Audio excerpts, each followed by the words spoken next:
Affairs Committee meeting to order. We're gonna jump around as it relates to the agenda. We have Senator Blunt here, who is here for his bill, Senate Bill 2143. Let's go ahead and hear from Senator Blunt about that bill. Senator Blunt, you recognize.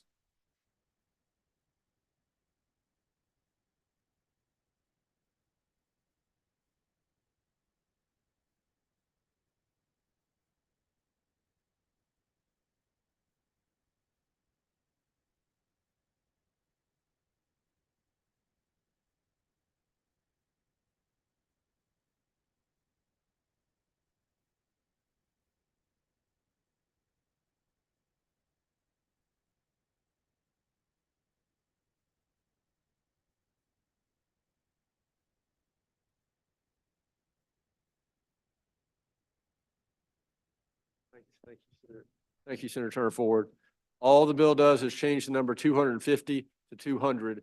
Does not adjust the millage. It allows them to do what they have had the authority to do, but no longer have due to population laws. That's all the bill does. Thank you, Senator Blunt. Senators, do you have any questions of Senator Blunt?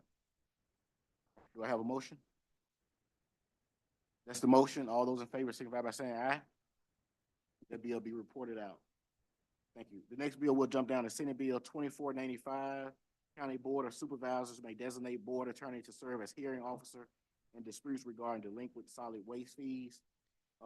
Senate Bill 2495 amends Section 19522 to allow Board of Supervisors to appoint its board attorney to serve as a hearing officer in disputes over delinquent solid waste fees. Section 19522 governs the collection of residential solid waste and the fees for such service. The Board of Supervisors will not be required to appoint its own board attorney and could continue to use the third party in the manner allowed under current law. It just allows the county to use its own board attorney for hearing officers in these disputes. The legislation will save counties significant funds, and it also still will preserve the right and ensure that due process under the law will be afforded to those who are in dispute regarding solid waste fees. That's an explanation of the bill. Do you have any questions? I know, Senator, you recognize. I have one, and I appreciate the may rather than shall in there, but would that potentially create a conflict if they did appoint the board attorney to collect those fees? Senator, Senator Kirby, you like to answer that? Yeah, well, first off, what they're asking for is not unusual. As an example, of like public schools right now, where they have hearing officers, they can use a board member or hire an outside source. So it's basically doing the same thing, conforming to some of the other administrative hearing procedures that we now have. And the fact of it is, it'll save the county a lot of money to begin with, and the hearing, well, let me say this, the Board of Supervisors have the final say so either way. Yep. So I don't know that it really matters. Yep.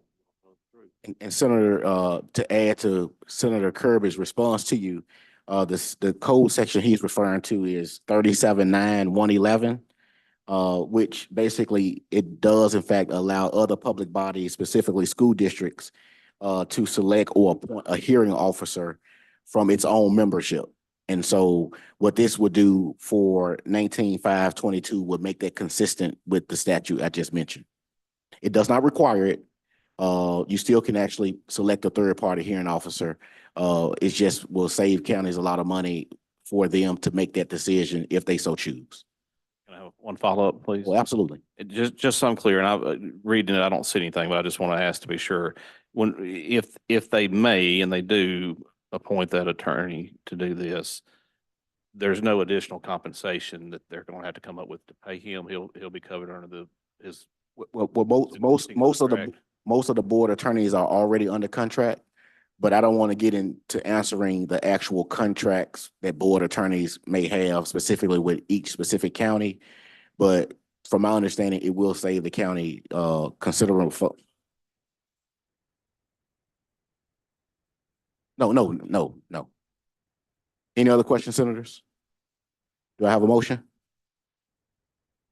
Senators, that's the motion. Title sufficient do pass for Senate Bill 2495. All those in favor signify by saying aye. Any opposed? That bill be reported. The next bill is Senate Bill 2502, to shorten the notice requirement for special meetings. This was Senator Parks' bill. There is a proposed committee sub.